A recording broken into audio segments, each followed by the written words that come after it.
L'Allemagne se trouve au bord du précipice. Les rues sont remplies de chômage, de faim et de désespoir. Les cicatrices de la Première Guerre mondiale ne marquent pas seulement les bâtiments et les places, mais aussi le cœur de millions de citoyens qui sentent que leur pays les a abandonnés. Entre la misère et l'incertitude, un homme émerge avec un magnétisme inquiétant, capable d'enflammer les passions, de semer la peur et de promettre un avenir qui semble impossible. Adolf Hitler.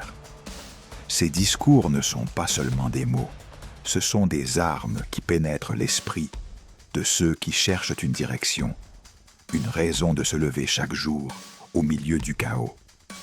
Chaque regard qu'il croise, chaque applaudissement lors de ses meetings, renforce le sentiment que quelque chose de monumental est en train de changer, que l'histoire elle-même est sur le point d'être réécrite par sa volonté. Des questions surgissent et obligent à s'arrêter pour regarder plus profondément.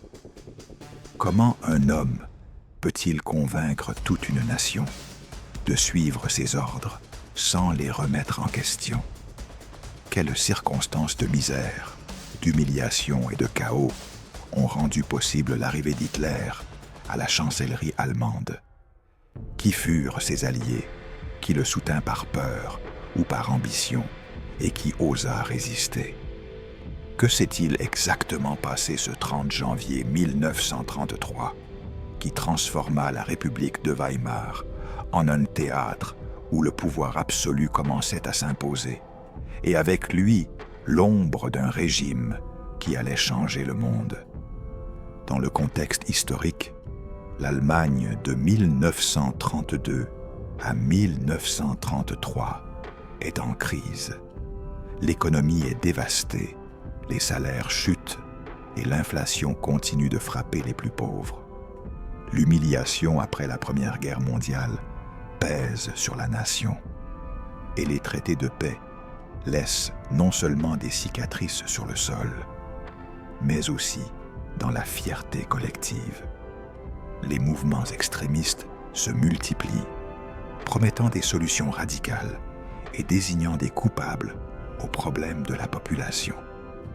La République de Weimar, fragile et hésitante, lutte pour se maintenir debout, mais sa décadence est évidente dans chaque conflit politique, chaque grève et chaque acte de violence dans les rues.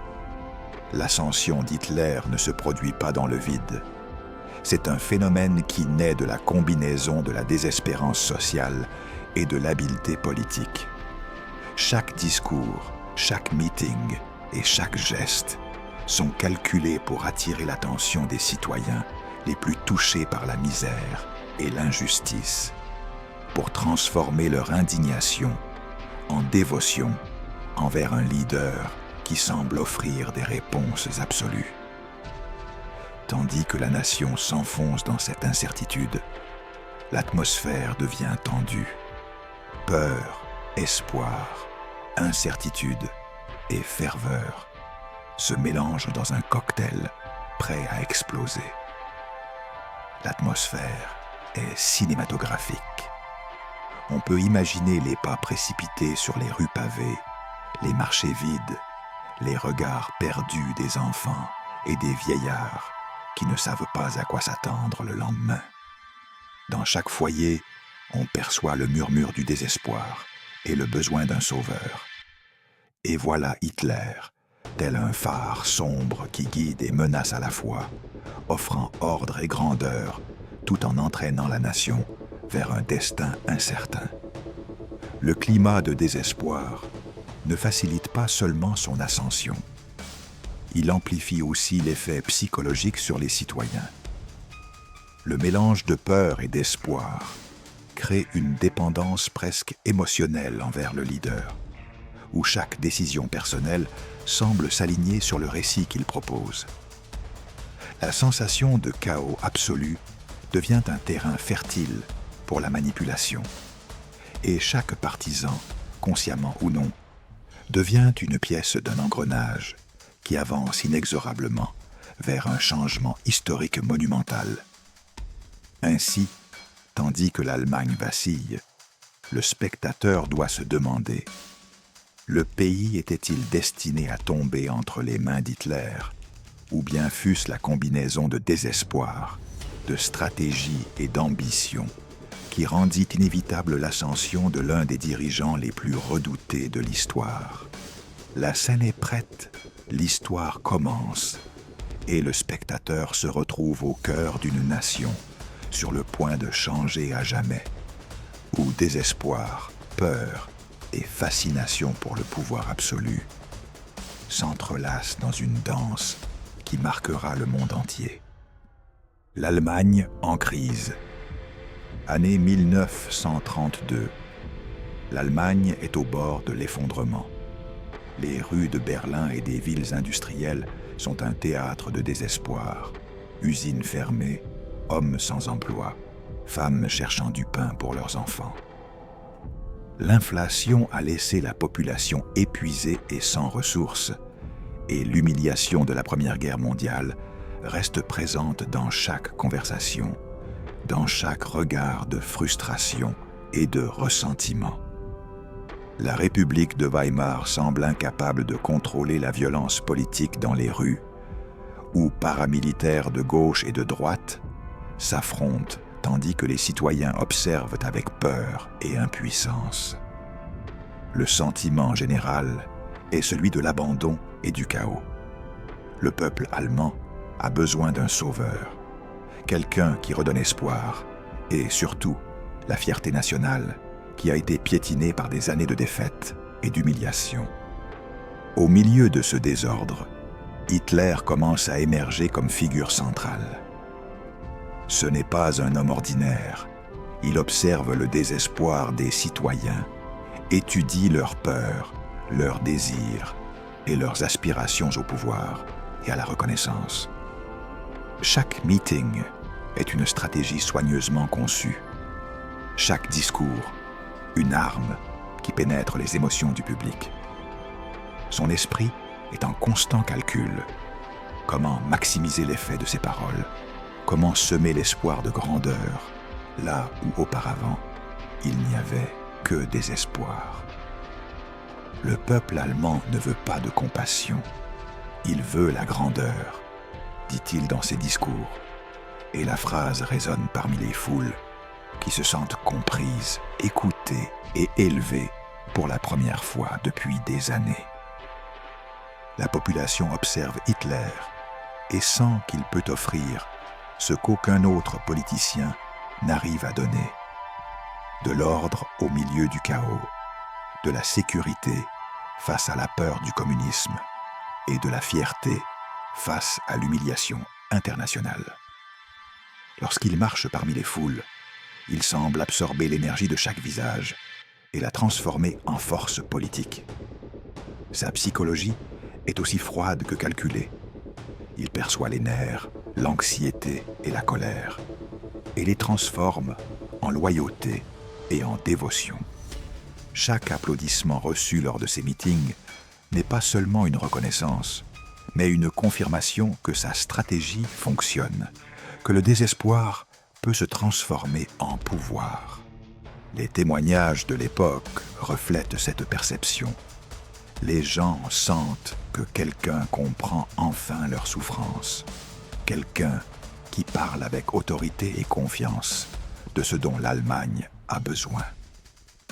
Le peuple allemand ne veut pas de compassion, il veut la grandeur, répète Hitler, et ces mots s'ancrent dans l'esprit collectif, créant un mélange d'admiration et de peur, d'espoir et de dépendance psychologique. Chaque discours, chaque geste public renforce la sensation que l'histoire est en train de changer, que la nation est sur le point d'être conduite par une main ferme, mais implacable.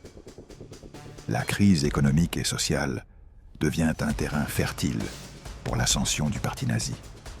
Le chômage, la faim, la corruption et la peur du communisme alimentent le ressentiment envers les institutions traditionnelles. Hitler perçoit tout cela et transforme la frustration du peuple en instrument de pouvoir. Ces discours ne promettent pas seulement un changement, ils inculquent un sentiment d'urgence, une nécessité d'action immédiate. L'Allemagne a besoin d'un leader qui n'ait pas peur de prendre des décisions drastiques, quelqu'un prêt à imposer l'ordre là où auparavant régnait le chaos. Parallèlement, la psychologie de Hitler combine ambition personnelle et lecture constante du public. Il observe les gestes des gens, la tension dans leurs mains, les murmures d'approbation et de rejet. Chaque rencontre devient une opportunité de mesurer ses effets, d'ajuster ses discours et d'affiner son message.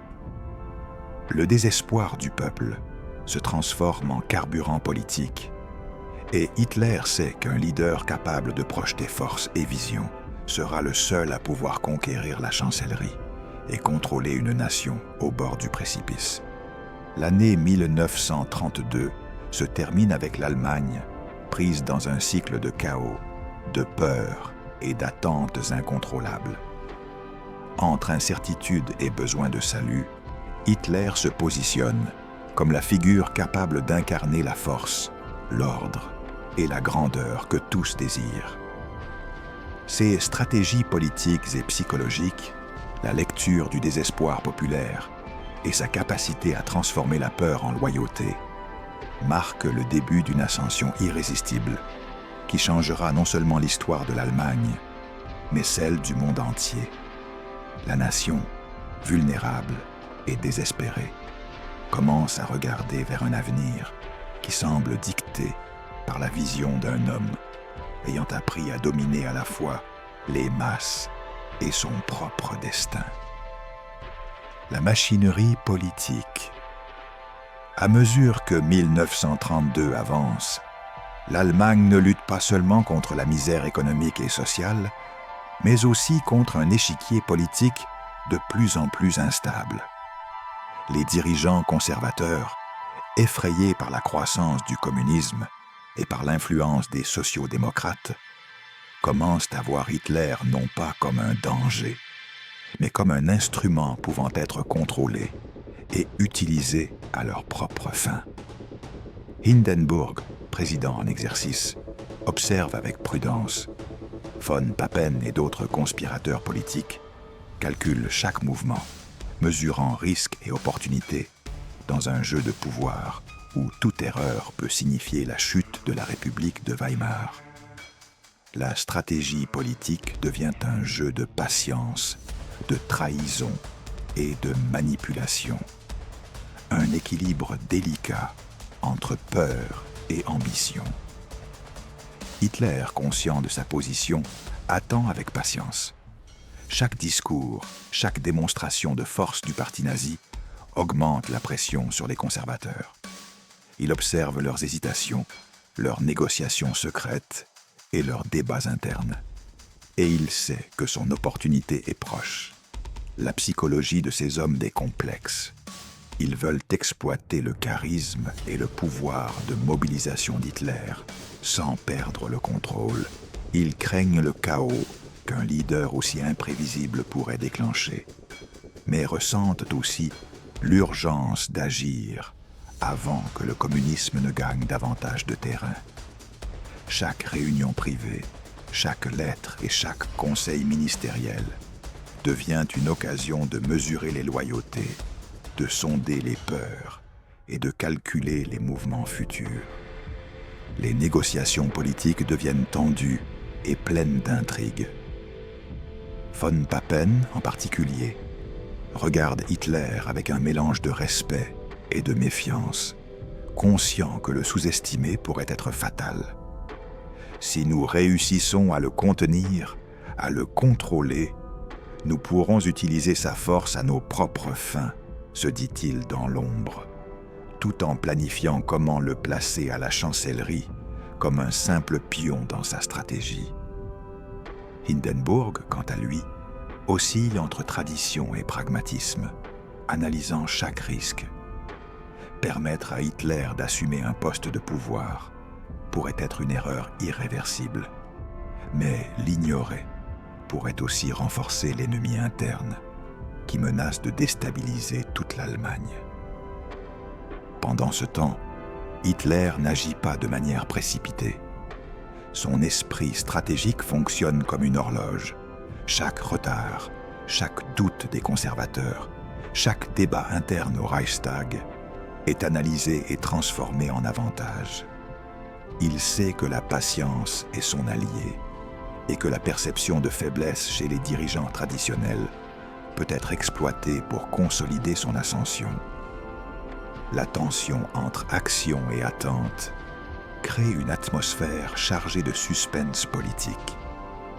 Chaque pas, chaque mouvement de l'adversaire est un calcul de pouvoir et une répétition pour l'avenir qu'il imagine.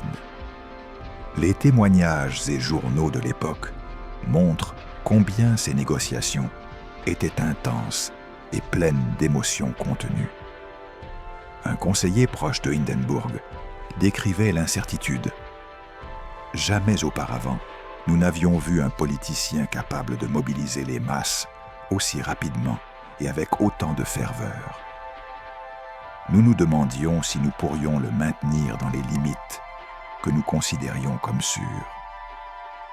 Ces mots reflètent le mélange d'admiration, de peur et d'anxiété que les dirigeants conservateurs ressentaient face à un homme qui paraissait davantage un phénomène social qu'un politicien conventionnel.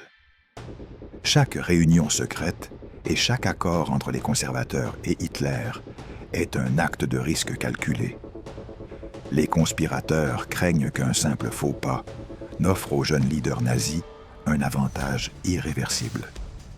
De son côté, Hitler utilise chaque interaction pour montrer une soumission superficielle et une ambition latente. Il feint la coopération tout en renforçant sa position au sein du parti et face au public.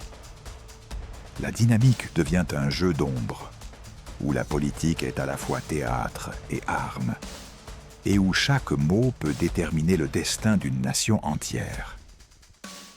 Finalement, la machinerie politique avance lentement vers un point de rupture. La combinaison de peur, de manipulation et de calcul stratégique prépare le terrain pour un événement historique, la nomination d'Hitler comme chancelier.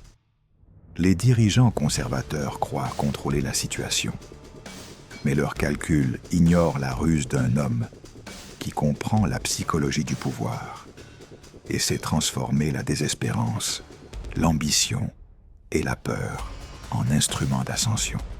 Chaque décision prise au cours de cette année, chaque accord secret et chaque évaluation de risque contribue à une fin inévitable qui changera l'histoire de l'Allemagne et du monde entier, démontrant que la politique, la stratégie et la patience peuvent être aussi décisives que les armes en temps de crise. Le jour décisif, 30 janvier 1933. Le 30 janvier 1933 se leva à Berlin avec un air chargé d'incertitude et d'attente. Les rues étaient pleines de rumeurs et de murmures, un constant chuchotement parcourant chaque coin, chaque bâtiment, chaque café, où l'on débattait de l'avenir de la nation. La ville semblait retenir son souffle, tandis que passants, politiciens et journalistes se préparaient à assister à un moment historique que beaucoup pressentaient, mais que peu comprenaient réellement dans toute sa portée. L'atmosphère était imprégnée de tension. La misère, le chômage et la peur du communisme créaient un décor parfait pour l'ascension d'un leader audacieux. Et tous les regards se tournaient vers le cœur du pouvoir, vers la chancellerie qui allait bientôt recevoir un homme destiné à changer l'histoire. Hitler arriva à la chancellerie d'un pas ferme, conscient que ce moment représentait le résultat d'années de stratégie, de patience et de manipulation. Chaque geste était calculé, son attitude, sa posture, Même la manière dont il saluait les présents reflétait une combinaison de confiance et de théâtralité politique. Dans son esprit s'entremêlaient pensées de triomphe et d'anticipation. Il savait que beaucoup d'alliés conservateurs doutaient encore de leur capacité à le contrôler, que certains rivaux voyaient cette manœuvre comme un risque colossal et que son ascension était observée avec prudence et méfiance, tant en Allemagne qu'à l'étranger. Chaque seconde du trajet vers la porte de la chancellerie était un test de résistance psychologique et une démonstration de pouvoir, un instant où l'histoire se tissait entre action et perception. La cérémonie officielle fut un acte soigneusement orchestré. Les caméras capturaient à chaque instant. Les fonctionnaires s'alignaient avec formalité et précision. Et les assistants maintenaient un silence plein d'attente, conscients de témoigner de la naissance d'un nouveau chapitre de la politique allemande. L'atmosphère était chargée d'émotions contradictoires. Respect superficiel pour la légalité de la charge, peur implicite face à un avenir incertain, et admiration contenue pour l'audace du nouveau chancelier. Tandis que discours et salutations se succédaient, Hitler absorbait chaque réaction, analysait chaque regard et transformait le rituel en instrument de consolidation de son pouvoir. Les alliés et rivaux politiques présents vivaient eux aussi un tourbillon d'émotions intérieures. Von Papen, Hindenburg et d'autres dirigeants conservateurs pesaient mentalement chaque mot et chaque geste, évaluant jusqu'à quel point ils pourraient contrôler l'homme qu'ils avaient placé au pouvoir. Peur, calcul, fierté et frustration se mêlaient. Certains voyaient une opportunité d'utiliser Hitler comme un pion dans leur plan. D'autres pressentaient qu'ils avaient sous-estimé son habileté. Chaque pensée reflétait la complexité d'un moment où l'action immédiate se mêlait à la stratégie à long terme et où toute erreur pouvait changer le cours de l'histoire de manière irréversible. Les témoins de cette journée se souvenaient de la force silencieuse qui émanait du jeune chancelier. Je n'oublierai jamais le moment où il a franchi la porte. C'était comme le début de quelque chose d'inévitable, racontait un contemporain des décennies plus tard. Cette phrase encapsule la perception d'inévitabilité qui imprégnait l'air. Un homme de petite stature, mais immense en ambition et en détermination, venait de franchir un seuil symbolique et réel. Et par ce geste, la politique allemande et mondiale commençait à se transformer à jamais. Chaque regard, chaque murmure, chaque décision prise ce jour-là devint un fil de l'histoire qui résonne encore aujourd'hui dans la mémoire collective. En parallèle, Hitler analysait chaque sensation avec une attention méticuleuse. Le mélange de solennité, de tension et d'attente constituait un scénario parfait pour consolider son image de leader imparable. Son esprit ne se contentait pas d'enregistrer ce qui se produisait extérieurement.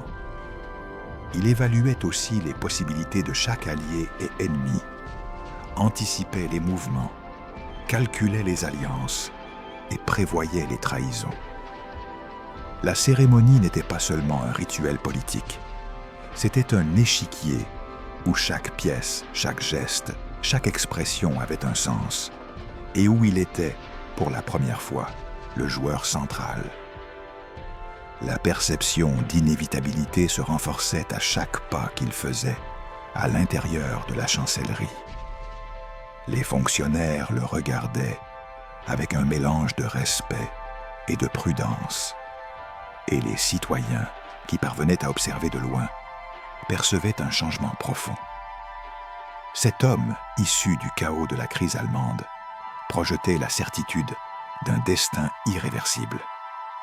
La ville, le pays et l'histoire étaient en suspens, tandis que Berlin devenait le théâtre d'un événement qui allait affecter non seulement l'Allemagne, mais le monde entier, démontrant comment un seul jour, un seul moment soigneusement calculé, pouvait marquer le début d'une ère de transformation et d'obscurité. Finalement, le 30 janvier 1933 s'imposa comme un tournant historique. La combinaison de contexte, de stratégie, de calcul et de psychologie fit de ce jour bien plus qu'une cérémonie. Ce fut le prélude d'une ascension irrésistible, le premier acte d'un drame qui transformerait la politique, la société et la morale de toute une nation. Chaque regard, chaque pensée et chaque témoignage de cette journée encapsule la tension d'un moment où action et histoire s'entrelacent, nous rappelant que même les événements les plus légaux et cérémoniels peuvent cacher un arrière-plan de pouvoir absolu et de décision aux conséquences monumentales. La montée immédiate au pouvoir. Dès l'instant même où Hitler franchit le seuil de la chancellerie, son esprit commença à tracer une carte détaillée du pouvoir qu'il venait d'acquérir. Chaque bureau, chaque fonctionnaire et chaque espace administratif devinrent des pièces d'un échiquier politique qu'il était déterminé à maîtriser avec une précision chirurgicale. La réorganisation politique fut immédiate. Nomination stratégique, ministères clés confiés à des alliés loyaux et une machine bureaucratique destinée à être façonnée à son image. Chaque décision était calculée, non seulement pour consolider sa position, mais aussi pour envoyer un message clair à tous les secteurs du gouvernement. L'homme désormais aux commandes n'était pas négociable, pas discutable, et ne tolérerait aucune opposition prolongée. L'action de ce premier jour reflétait non seulement un pragmatisme politique, mais aussi une compréhension profonde de la psychologie du pouvoir. Hitler évaluait chaque résistance, chaque signe de doute de la part des conservateurs ou de l'élite bureaucratique, tout en construisant sa propre confiance. Chaque ministre, acceptant un poste, chaque alliance qui se renforçait, devenait un pilier supplémentaire dans la perception de son inévitabilité.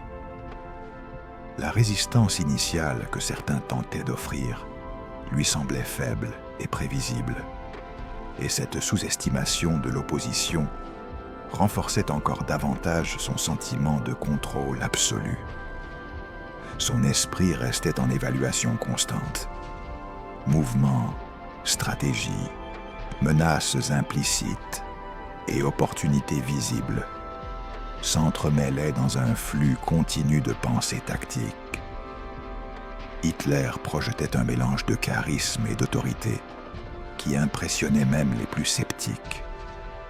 Ses premiers mots adressés aux ministres et aux fonctionnaires clés étaient empreints d'intention et d'urgence. Il ne s'agissait pas seulement d'organiser le gouvernement, mais de transformer l'Allemagne à la racine, de changer son identité, sa discipline et son obéissance. Chaque discours, chaque instruction, chaque geste au sein de la chancellerie portait un double objectif: consolider son autorité et semer la certitude que toute résistance serait inutile. Les alliés les plus proches percevaient une détermination implacable, tandis que les opposants peinaient à dissimuler leur inquiétude face à la rapidité et à la précision des mesures adoptées. La réorganisation inclut des ministères stratégiques et des nominations calculées pour garantir une loyauté absolue. Chaque portefeuille était pensé pour renforcer la machine nazie: propagande, économie, intérieur, défense. Tous les secteurs critiques furent confiés à ceux qui partageaient la vision d'Hitler ou qui, au minimum, seraient contraints de l'obéir. La consolidation du pouvoir ne s'effectuait pas uniquement par l'imposition, mais grâce à une combinaison de peur, de respect et du spectacle d'autorité que chaque acte administratif projetait à l'intérieur comme à l'extérieur du gouvernement. Les premiers jours constituaient une répétition générale de ce qui deviendrait la transformation totale de l'Allemagne. Un rappel que, en politique, la vitesse et l'audace sont des armes tout aussi puissantes que les lois elles-mêmes. Pendant ce temps, intérieurement, Hitler réfléchissait à la fragilité de ses adversaires et à la facilité avec laquelle il pouvait manœuvrer dans un système que d'autres jugeaient rigide. Sa confiance grandissait à chaque pas, chaque ministre acceptant son autorité, chaque fonctionnaire cédant à ses exigences, chaque résistance montrant des failles, renforçait sa conviction que sa vision pourrait être mise en œuvre sans obstacle significatif. Dans son esprit se mêlait le calcul froid et l'exaltation du triomphe. Chaque action devenait un acte de consolidation d'un pouvoir que beaucoup considéraient encore comme temporaire, mais qu'il percevait, lui, comme irréversible. Les discours et déclarations publiques du nouveau chancelier reflétaient également cette détermination. Avec clarté et sans ambiguïté, il proclamait sa vision de l'avenir. « Donnez-moi 4 ans, et vous ne reconnaîtrez plus l'Allemagne », disait-il avec ferveur. Une phrase qui n'exprimait pas seulement un programme politique, mais qui transmettait aussi un avertissement implicite à tous ceux qui oseraient contester son autorité. Chaque mot était un instrument de persuasion et d'intimidation, un mélange de promesses et de menaces, conçu pour reconfigurer la perception de l'Allemagne et de son leadership. Au fil des jours, l'action immédiate se combinait avec une psychologie stratégique, consolidation des ministères, contrôle des fonctionnaires, élimination des résistances et planification à long terme. La rapidité avec laquelle Hitler agissait impressionnait même ses alliés les plus expérimentés, qui voyaient dans sa détermination quelque chose de plus que de l'ambition. Une vision exécutée méthodiquement, où chaque mouvement représentait une pièce indispensable pour construire un nouvel ordre. La confiance d'Hitler se renforçait avec chaque geste, chaque décret, chaque regard de reconnaissance ou de crainte. Et dans son esprit, l'Allemagne commençait déjà à se transformer, même si beaucoup n'avaient pas encore conscience que ce changement était en marche.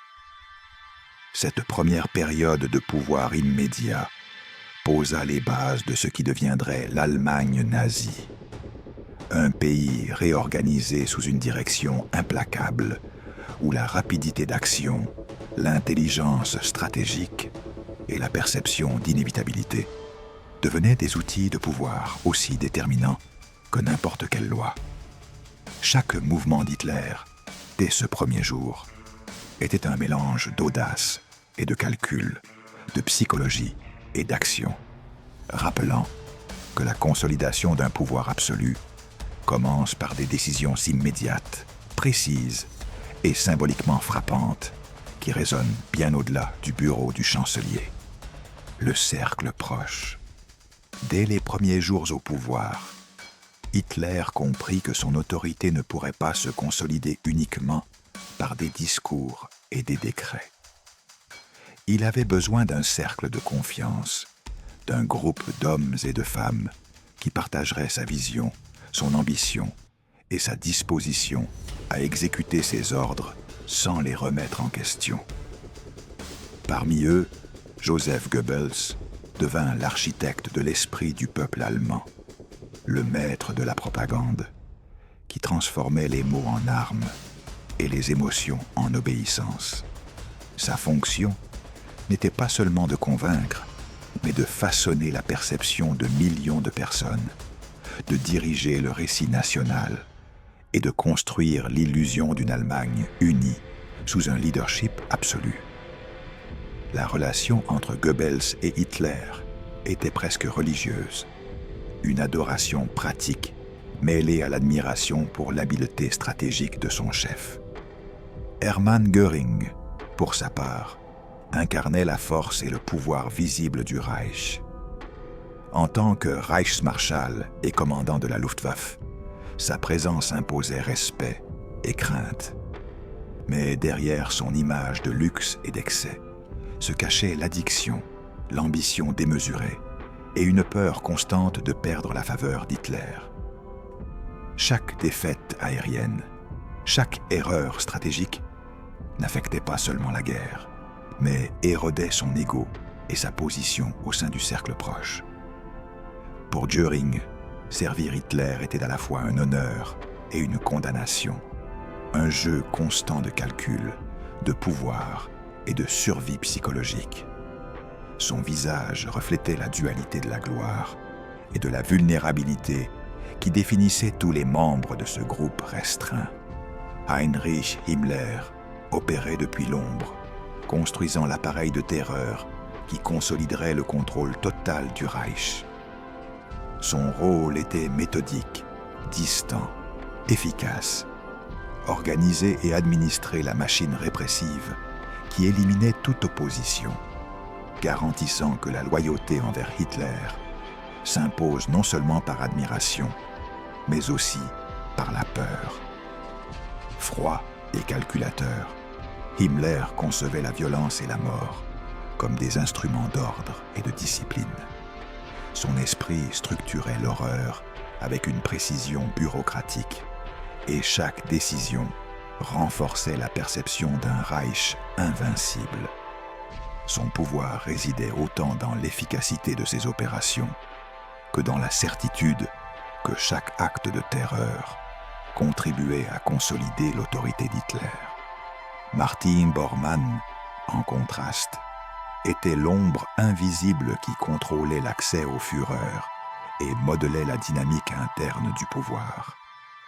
Depuis son poste de secrétaire particulier, il manipulait les relations, filtrait l'information et décidait qui pouvait influencer Hitler et qui en serait écarté.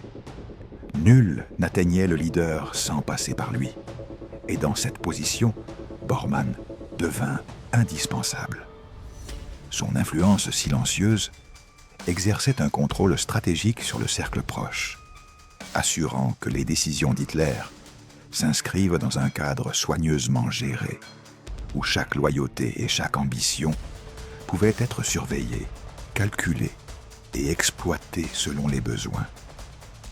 Chaque membre du cercle proche avait ses peurs, ses ambitions et ses certitudes. Tandis que le monde observait, il construisait le pouvoir depuis l'intimité d'une obéissance inébranlable.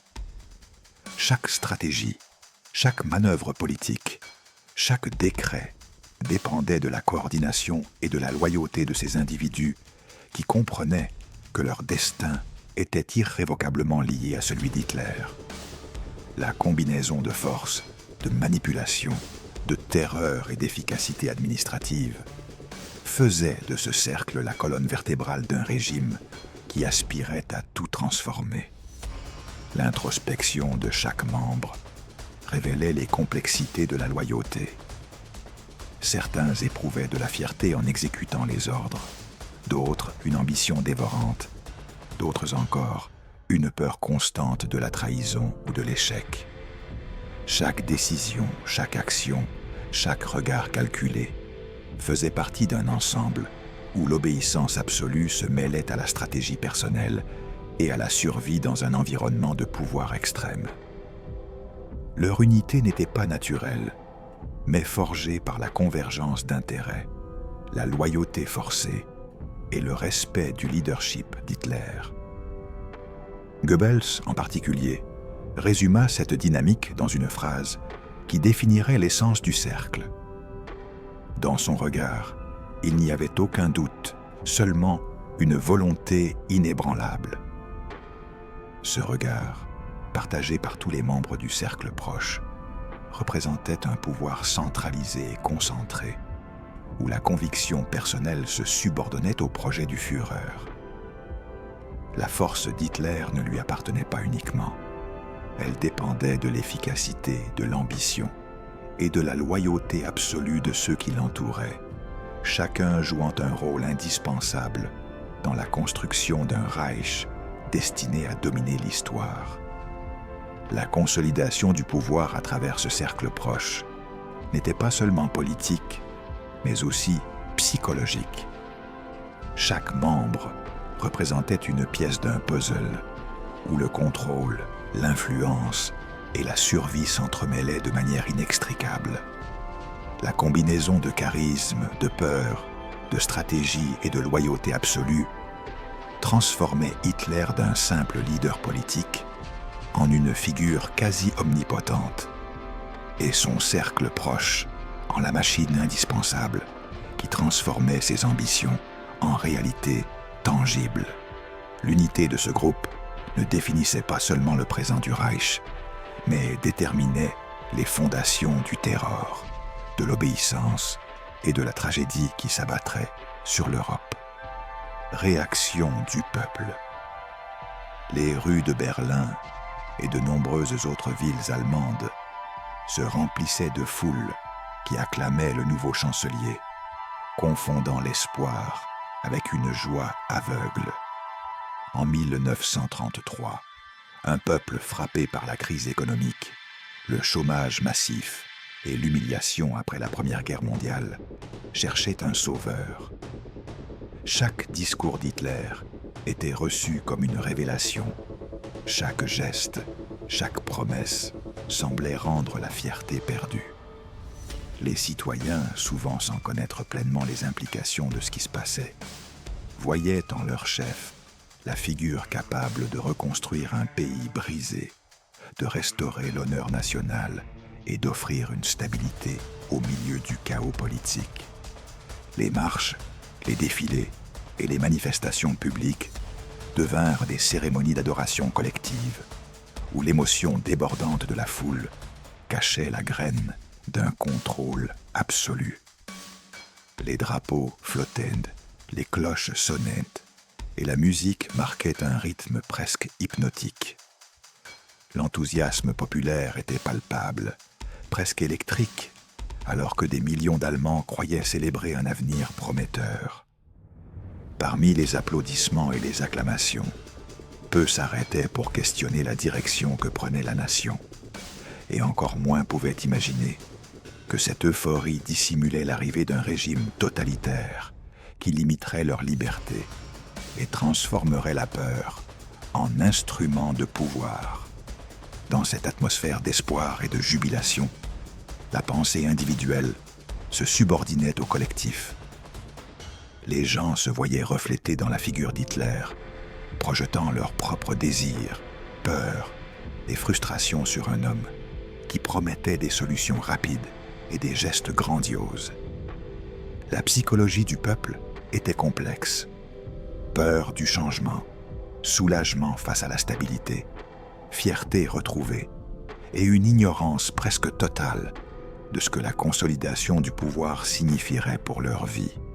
Chaque salut, chaque chanson patriotique, chaque marche sur la place renforçait l'illusion d'unité, tandis qu'un contrôle politique et social sans précédent se préparait à émerger.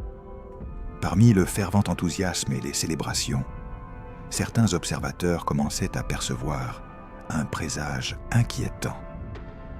L'émotion collective avait un arrière-plan sombre. Un leadership qui se nourrissait des applaudissements, qui cherchait non seulement l'obéissance politique, mais aussi la dévotion émotionnelle et psychologique du peuple. Les masses ne voyaient pas encore que leur enthousiasme pouvait être manipulé, que chaque geste de joie était aussi un outil servant à consolider le pouvoir absolu du Führer. Les cloches sonnaient comme si elles célébraient l'avenir, sans savoir qu'elles célébraient leur propre destruction. se souviendraient plus tard des témoins qui comprirent trop tard la véritable signification de ces jours-là. Le contraste entre l'euphorie de la foule et l'ombre qui commençait à s'étendre sur l'Allemagne était profond. Les célébrations donnaient une fausse impression de sécurité. Les citoyens croyaient participer à la construction d'un pays fort, sans se rendre compte qu'ils étaient entraînés vers un système où la loyauté serait obligatoire, la dissidence punie et la vie quotidienne contrôlée par un pouvoir total. Chaque acclamation et chaque applaudissement alimentaient la machine du pouvoir, qui avançait silencieusement mais inexorablement, prête à transformer l'espoir populaire en soumission systématique. L'impact émotionnel de ces premières réactions du peuple marqua le ton de ce qui allait suivre. La fascination, la foi et la dévotion aveugle devinrent des instruments de pouvoir que les dirigeants du régime surent exploiter avec précision. La psyché collective se modelait sous l'influence de la propagande et de la théâtralité des manifestations publiques. Les citoyens ne soutenaient pas seulement le chef, ils devenaient aussi des complices inconscients de sa consolidation politique. La manipulation émotionnelle était aussi efficace que n'importe quel décret ou loi et marquait le début d'un contrôle absolu qui affecterait chaque aspect de la vie allemande dans les années à venir. Chaque regard, chaque sourire et chaque applaudissement faisait partie d'un scénario soigneusement construit, où l'émotion de la foule était aussi vitale que les décisions politiques prises dans les bureaux du pouvoir. L'interaction entre la psychologie collective et les stratégies du cercle proche d'Hitler montrait comment la perception populaire pouvait être façonnée pour servir les intérêts du régime. Dans un tel environnement, l'espoir du peuple était sincère, mais son ignorance du futur immédiat créait un paradoxe inquiétant. Il célébrait le retour de la grandeur, sans savoir que ce même fervent enthousiasme serait utilisé pour consolider sa propre soumission. Le souvenir de ces réactions du peuple sert d'avertissement historique. L'émotion, l'enthousiasme et la foi en un leader peuvent devenir des armes de contrôle lorsqu'ils se combinent avec une manipulation stratégique. L'euphorie de 1933 marqua un moment décisif où la célébration et le présage sombre coexistaient dans les rues, les places et les foyers, annonçant l'ascension d'un pouvoir absolu qui allait changer l'Allemagne et le monde pour toujours. L'histoire de ces premières réactions du peuple montre comment l'émotion collective peut être à la fois espoir et prélude à la tragédie, et comment la perception d'un avenir brillant peut dissimuler les fondations d'un contrôle totalitaire que peu imaginèrent à l'époque. Conséquences immédiates. Les premiers jours suivant l'arrivée de Hitler au pouvoir marquèrent le début d'un changement radical en Allemagne. Ce qui semblait être une transition politique normale se transforma rapidement en une érosion des libertés fondamentales.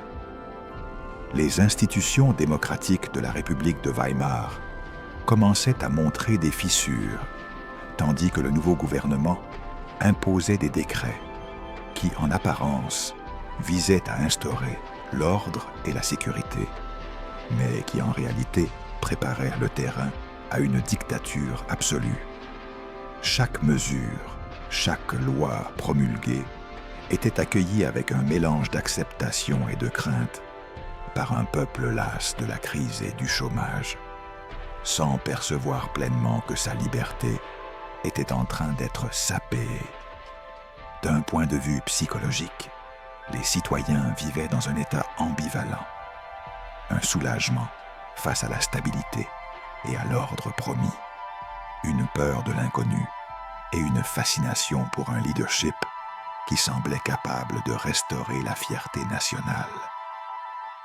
Les décrets, souvent présentés comme des solutions à la désorganisation et au chaos, étaient perçus comme nécessaires, bien qu'ils dissimulassent la transformation progressive de la démocratie en dictature.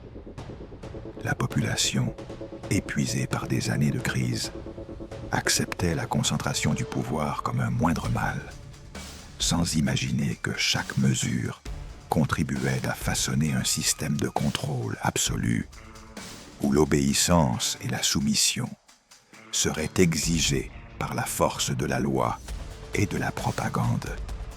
Les documents officiels de l'époque reflètent cette intention de consolider le pouvoir. Chaque décret était une pierre de plus dans le mur qui emprisonnerait l'Allemagne, se souviendrait un témoin contemporain, décrivant le sentiment d'impuissance qui régnait dans les bureaux, les rues et les foyers.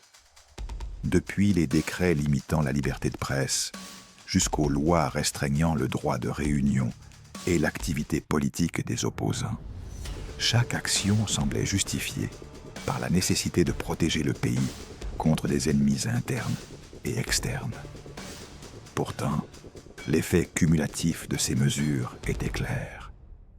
La démocratie était remplacée par un système autoritaire qui concentrait le pouvoir entre les mains du Führer et de son cercle rapproché. Dans la pratique, ces changements ne se limitaient pas à la sphère légale.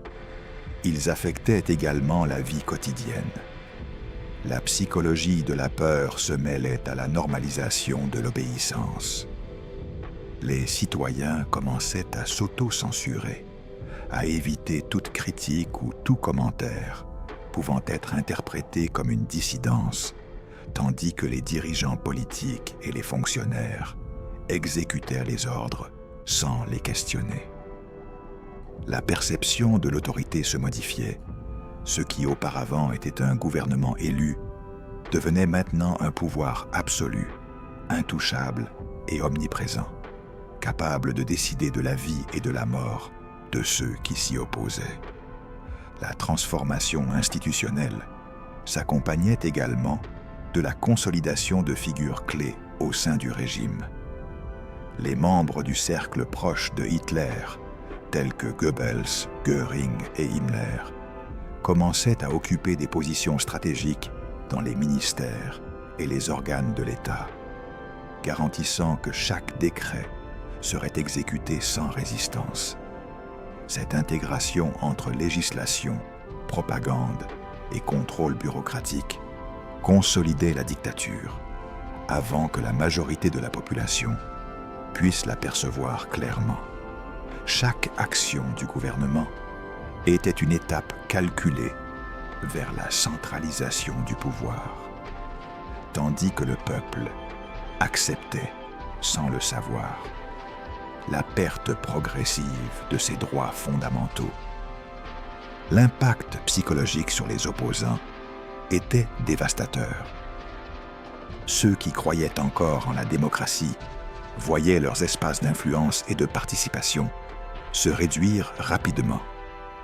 La menace de représailles, la surveillance et la censure créaient un climat de peur constante, où même la pensée critique devenait un risque.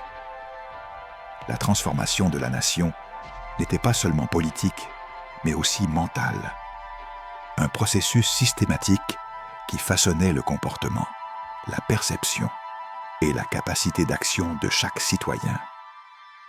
Chaque décret construisait non seulement un cadre légal autoritaire, mais aussi un climat social d'obéissance et d'autocensure. Finalement, ces conséquences immédiates démontraient que l'ascension de Hitler n'était ni un accident, ni un simple changement superficiel. C'était un processus stratégique, soigneusement planifié, où chaque décret, chaque mesure et chaque réorganisation administrative avait un objectif clair: remplacer la démocratie par un régime totalitaire qui fusionnait pouvoir politique et psychologie de la peur et de la soumission. Les libertés disparaissaient rapidement, et le peuple, pris entre l'espoir et la crainte, commençait à vivre dans un pays où le contrôle absolu devenait la nouvelle normalité.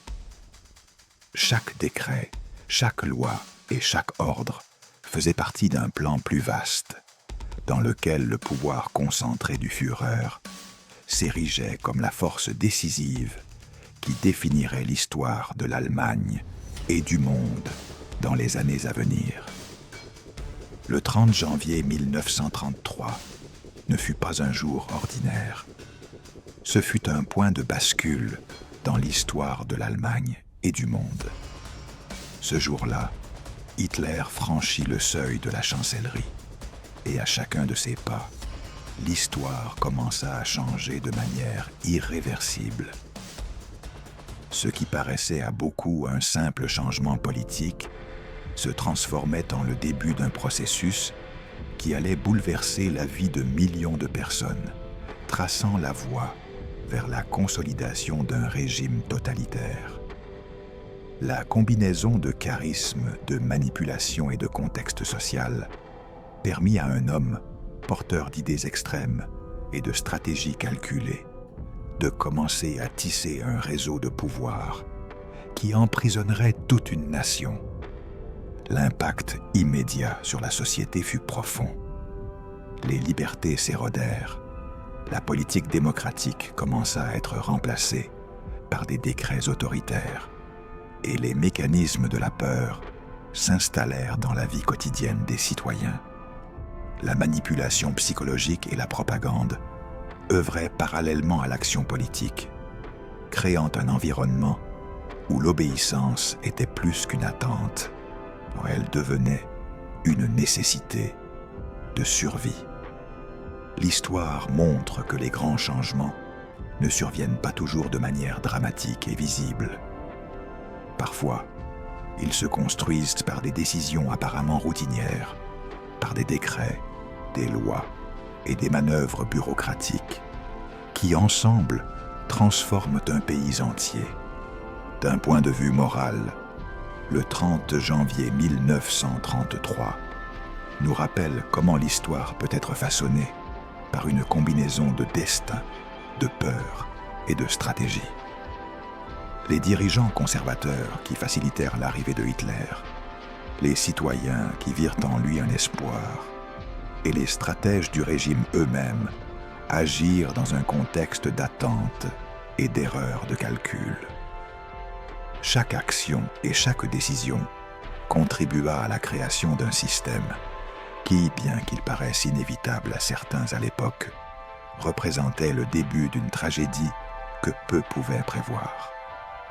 Le 30 janvier, les rues de Berlin respiraient encore la paix. Les gens se rendaient à leur travail, les marchés fonctionnaient, et la vie quotidienne suivait son cours. Mais sous cette surface, l'histoire avait allumé une mèche qui consumerait l'Europe et le monde entier dans les années suivantes. Ce qui avait commencé comme une décision politique calculée devint le premier maillon d'une chaîne d'événements menant à la guerre, au génocide et à une souffrance massive. Chaque geste, chaque parole et chaque salut accompli ce jour-là contribuèrent à faire de la tragédie future une réalité. Réfléchir à ce moment implique de comprendre non seulement le pouvoir d'un individu, mais aussi la responsabilité collective et les dynamiques sociales qui permettent l'émergence de régimes autoritaires. C'est un rappel de la manière dont la manipulation de la peur et l'exploitation du désespoir peuvent mener à des conséquences catastrophiques. C'est aussi un appel à la vigilance historique et morale. Étudier, comprendre et ne jamais oublier comment de petites décisions politiques peuvent déclencher des conséquences immenses et dévastatrices. Ce jour-là, l'Allemagne semblait encore respirer la normalité, mais l'histoire était déjà en marche, allumant la mèche d'une tragédie mondiale qui allait changer la perception du monde sur le pouvoir, l'obéissance et la capacité humaine au mal. La mémoire de cet instant nous oblige à examiner comment la peur et l'espoir peuvent être utilisés comme instruments de manipulation et comment l'histoire peut se répéter si elle n'est pas rappelée avec précision et rigueur. Chaque témoignage, chaque document, chaque récit de l'époque nous montre la fragilité de la démocratie face à l'ambition et à la stratégie rigoureusement calculée de ceux qui cherchent le pouvoir absolu. Enfin, cette réflexion ne s'achève pas dans l'histoire elle-même. Elle nous invite à l'action dans le présent. Se souvenir de ces faits et les comprendre profondément est une responsabilité qui transcende les générations. Et en analysant le 30 janvier 1933, nous devons nous engager à maintenir vivante la mémoire historique, à apprendre des erreurs et à garantir que la vigilance civique, l'éducation et la conscience collective empêchent à jamais que l'histoire ne répète ses chapitres les plus sombres. Et n'oublie pas de t'abonner à la chaîne, de laisser ton like et de commenter si la vidéo t'a plu. Ton soutien nous aide à continuer à partager plus d'histoires qui méritent d'être rappelées.